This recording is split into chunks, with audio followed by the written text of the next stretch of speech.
Hi friends, welcome to Tasty Tips. இன்னைக்கு நம்ம பார்க்க போறது செம்ம சிம்பிளான நெத்திலி மீன் ஃப்ரைங்க. சிம்பிளான இன்கிரிடியன்ட்ஸ் வச்சு நம்ம செய்ய போறோம். வாங்க எப்படி செய்யணும்னு பார்த்தலாம்.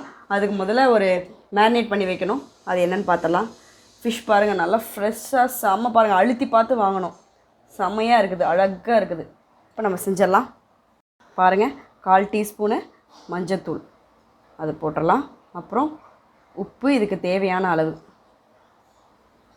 போட்டுட்டு அதுக்கப்புறம் சில்லி பவுடர் இவ்வளோதாங்க இதில் இன்க்ரீடியன்ஸே போட்டு லெமன் இருக்கு இல்லையா அது லைட்டாக இது ஆப்ஷனல் தான், வேணும்னா புளிஞ்சுக்கோங்க, எல்லாம் வேண்டியதில்லை, சும்மா ஒரு ஆஃப் இது அப்படியே புளிஞ்சிருக்கேன். அதுக்கப்புறம் பார்த்திங்கன்னா கோகோனட் ஆயில் இருக்கு இல்லையா அது ஒரு ஸ்பூன், அவ்வளோதாங்க. இதை போட்டு நம்ம நல்லா பிரட்டி வச்சுட்டு அப்படியே ஃப்ரை பண்ணி எடுக்க வேண்டியதான். செம்ம டேஸ்ட்டாக இருக்குங்க, செம்ம சிம்பிள். ஒரு 10 மினிட்ஸ் ரெசிபி தான் இது. க்ளீன் பண்ணி வச்சுட்டோன்னா இந்த மாதிரி செஞ்சுட்டு ஒரு 15 மினிட்ஸ் விட்டுருங்க. அப்புறம் நம்ம ஃப்ரை பண்ணி எடுக்கலாம். டீப் ஃப்ரையும் பண்ணலாம், சேலோ ஃப்ரையும் பண்ணலாம். எப்படி பண்ணாலும் முருகலாக சூப்பராக வந்துடும். பாருங்கள் ஃப்ரெண்ட்ஸ், நான் நல்லா மேரினேட் பண்ணிட்டேன். இப்போ ஒரு 15 மினிட்ஸ் இருக்கட்டும். நீங்கள் நீங்கள் செஞ்சீங்கன்னா சாப்பிடும் போது அப்படியே ஃப்ரெஷ்ஷாக அப்படியே பொரித்து சாப்பிடுங்க. இப்போ ஒரு 15 மினிட்ஸ் விட்டுட்டு நான் உங்களுக்கு ஃப்ரை பண்ணி காமிக்கிறேன். இதோட வேலை முடிஞ்சது. இவ்வளோ சீக்கிரம் இவ்வளோ டேஸ்டியான ஃபிஷ்ஷஸ் செய்யவே முடியாது. செம்ம டேஸ்ட்டாக இருக்கும். அவ்வளோதான். நல்லா இப்போ மேரினேட் ஆகட்டும்.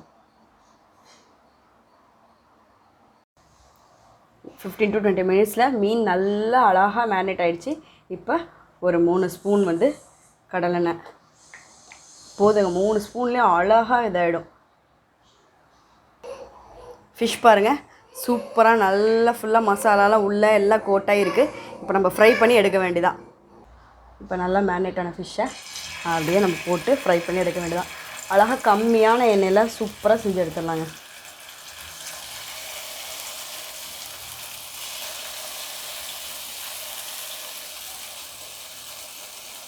செம்ம டேஸ்ட்டாக இருக்கும். அப்படியே எல்லாம் குழந்தைங்களும் விரும்பி சாப்பிடுவாங்க. ஆனால் முள் மட்டும் பார்த்து கொடுத்துருங்க.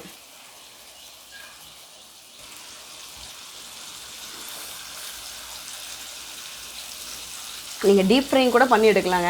நான் சேலோ ஃப்ரை தான் பண்ணுறேன். இதை நீங்கள் தோசைக்கல்லில் போட்டிங்கன்னா இன்னும் சூப்பராக இருக்கும். நல்லா முருக விட வேண்டியதான். அப்பப்போ லைட்டாக டர்ன் பண்ணி மட்டும் விட்ருங்க.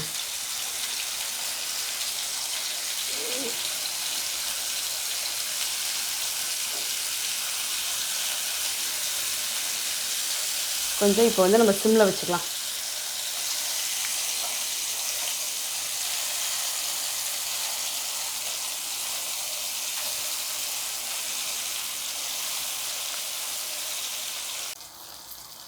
பாருங்கள் ஃப்ரெண்ட்ஸ், சூப்பரான ஃபிஷ் ஃப்ரை நல்லா முறுன்னு அப்படியே ரெடி ஆகிடுச்சு. இதை அப்படியே நம்ம பிளேட்டில் எடுத்து வச்சிட வேண்டியது தான். எவ்வளோ ஒரு 10 மினிட்ஸ் ரெசிபி தான் இது. மிளகாத்தூள், மஞ்சத்தூள், உப்பு, லைட்டாக லெமன் போட்டு பரட்டி வைக்கிறோம். ஒரு 15 மினிட்ஸ் கழித்து அழகாக ஃப்ரை பண்ணி எடுக்கிறோம். அவ்வளோதான். ஆனால் அது அவ்வளோ ஒரு டேஸ்ட்டாக அற்புதமாக இருக்கும். கண்டிப்பாக நீங்களும் வீட்டில் செஞ்சு பாருங்கள். பிடிச்சிருந்துச்சுன்னா லைக் பண்ணுங்கள், ஷேர் பண்ணுங்கள், சப்ஸ்கிரைப் பண்ணுங்கள், மறக்காமல் பெல் பட்டனை ப்ரெஸ் பண்ணுங்கள்.